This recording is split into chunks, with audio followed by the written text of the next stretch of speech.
Hi guys, it's MX Style, and in this video we'll be talking about different ways that you can grow your business. So first of all, I just want to address that in one of my previous videos that I posted around, I think the 1st of March, I've been receiving a lot of slack actually, and people are saying it's a scam.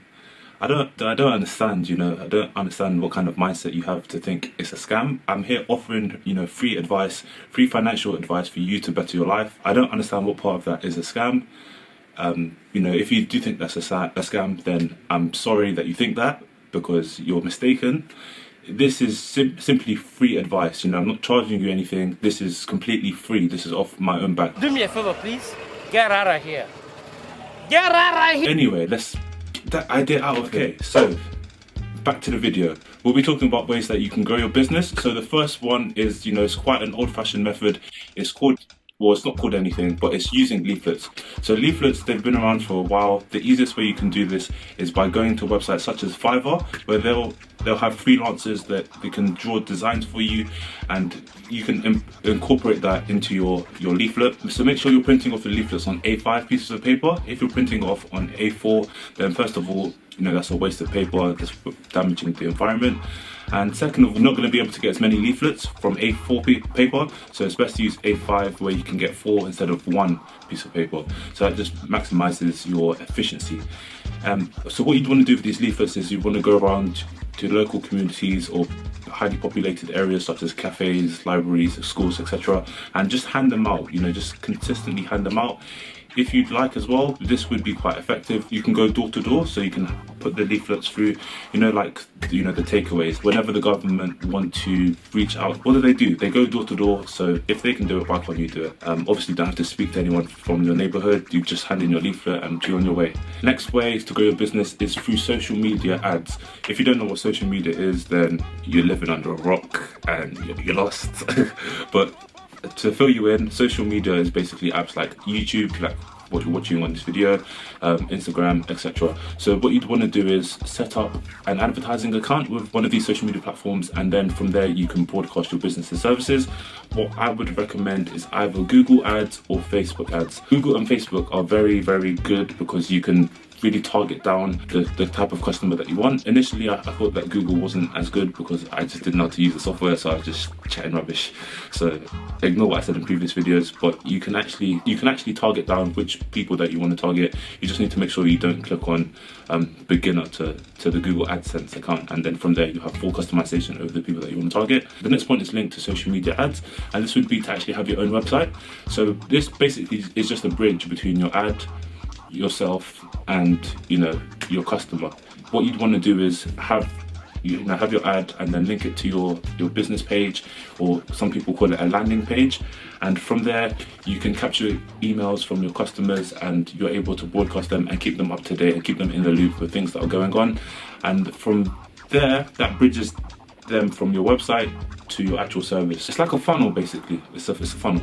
So the next way to grow your business would be networking. It's also another old-fashioned way of growing your business. It's quite effective, as places like BNI, for example. If you don't know what BNI is, they're like a small local businesses meetup.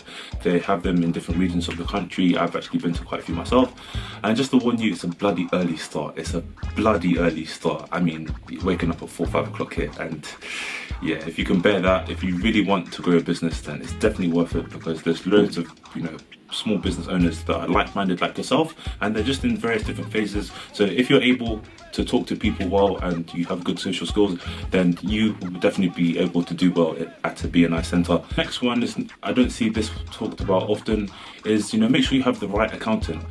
Let's say you're a small business and you're growing, and you started to increase your expenses, but you're stuck with a small accountant who doesn't really know much about the legal side of things, and they're not able to take advantage of capital assets or anything legal or in that vein, such as capital allowances, making sure that you're paying the least tax as possible, so tax planning, inheritance. Your accountant needs to be thinking of these issues before you're thinking of them, otherwise he's not the right person or she's not the right person for you, if you understand what I'm saying.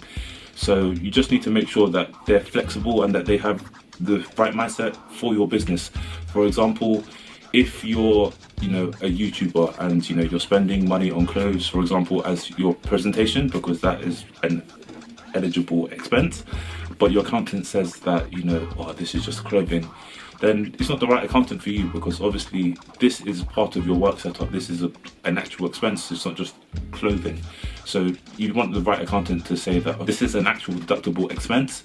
So yeah, just bear that in mind. So linked to the second point, this is creating a social media presence.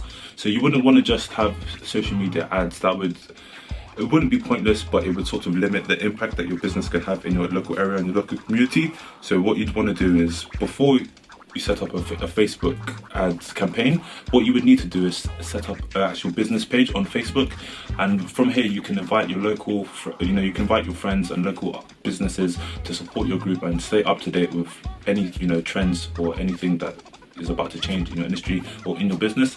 And with that actual Facebook page, then you can create an ad, but you don't actually create it on Facebook itself. Facebook has another platform called Facebook Ads Manager, where you would actually go into specific targeting for your customer.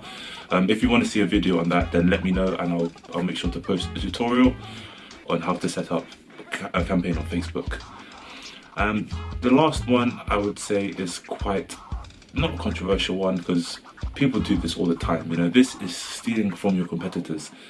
I've done it, loads of businesses do it. It's not gonna stop anytime soon. This one is really, really key, because if something is working, then obviously, so long as it's not copyright, then you're eligible to use it in your business. As long as you're not infringing on intellectual property rights from, things such as music or actual, designs themselves. You want to use your competitors' designs and you're a clothing brand. It wouldn't really make the most sense, as they're the ones who have the intellectual property rights.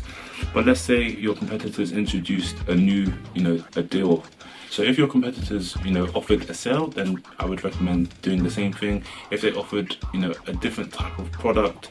So for example, Snapchat were the leaders, in terms of, social media. A lot of the software had not been used before. This whole idea of posting something online and then having it disappear. Other social media platforms were actually quite fascinated by this. So you've actually seen quite a big difference now to social media platforms such as Facebook and Instagram. For instance, they never used to have stories until Snapchat actually introduced their stories, and they never had any filters or anything like that. And then they started to implement them after they saw the success and the popularity of Snapchat's business model, and that's not copyright, so they're fully entitled to offer that. So that's just an example. Not last and not least is offering samples. This is very, very commonplace in places such as shopping centres. You'll often see, I'm often the person to go by wearing a different disguise every single time. I want a different sample. It raises the exposure of your business to the local inhabitants of your area. And if your product is good, then people will definitely be willing to buy. Let's say, you're a steakhouse, for example, and no one's heard of you. If you were to wait until a summer's day, grill the nicest slice of steak that you have, and then just go out, put a stand out and just offer people, samples. I'm sure they'll be loving it. If the flavors are right and, the food is cooked well, then, people will love what you